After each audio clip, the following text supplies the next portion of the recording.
Double triple three. Tape tennis ক্রিকেটে 333 jersey নাম্বারের এই দুইজন প্লেয়ার যে কোনো বোলারের নাবিশ্বাস তোলার জন্য যথেষ্ট।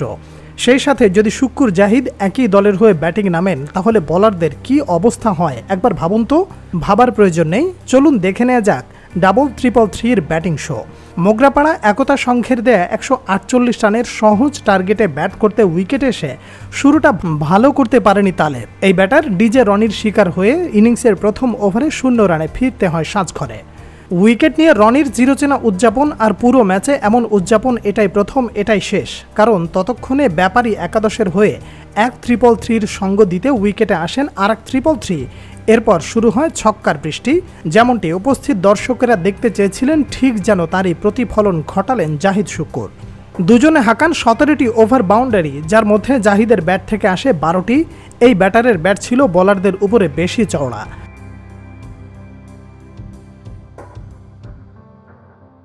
17 বলে 50-র ঘর স্পর্শ করে দ্রুত ছুটেছিলেন শতকের দিকে, কিন্তু হয়েও যেন হলো না। 32 বলে 17 রানে আউট হয়ে 3 রানের আক্ষেপ নিয়ে ছাড়তে হয় মাঠ।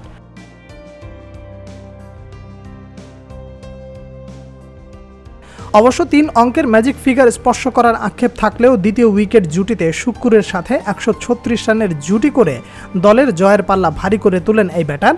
সঙ্গী হারিয়ে শুক্কুরও বেশি সময় থাকতে পারেনি। জয় থেকে 11 রান দূরে থাকতে 5 ছক্কায় ব্যক্তিগত 39 রানে ফেরেন এই ব্যাটার। এরপর বাকি কাজটি সম্পন্ন করে 7 উইকেটের বড় জয় নিয়ে মাঠ ছাড়ে রাজিন।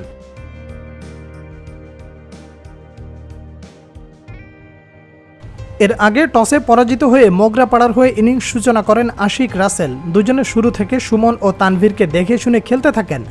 ভালো বলকে সমীহ করে বাজে বলকে সীমানা ছাড়া করে ওভার প্রতি স্কোরবোর্ডে 10 রান যোগ করেন। কিন্তু তানভীরের করা ইনিংসের চতুর্থ ওভারে ব্যক্তিগত 7 রানে স্টাম্প উড়ে যায় রাসেলের। প্রথম উইকেটের পর দ্রুত বিদায় নেন 3-এ ব্যাট করতে আসা আল আমিন। এই ব্যাটার মাত্র 1 রানে ফিরেন ফয়সালের বলে।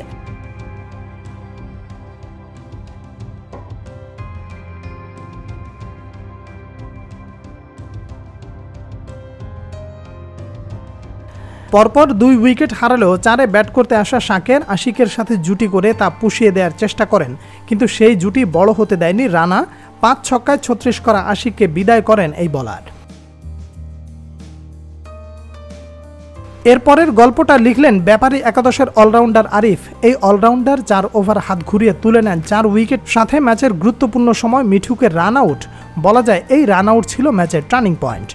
মোগরাপাড়ার লোয়ার অর্ডারের ব্যাটাররা যখন আসা যাওয়ার মিছিলে ব্যস্ত ছিলেন তখন 4-এ ব্যাট করতে আসা শাকের একাই লড়াই করার চেষ্টা করেন, কিন্তু যোগ্য সঙ্গী না পেয়ে শেষ পর্যন্ত দলের হয়ে সর্বোচ্চ 41 রান সংগ্রহ করে থামতে হয় আরিফের বলে।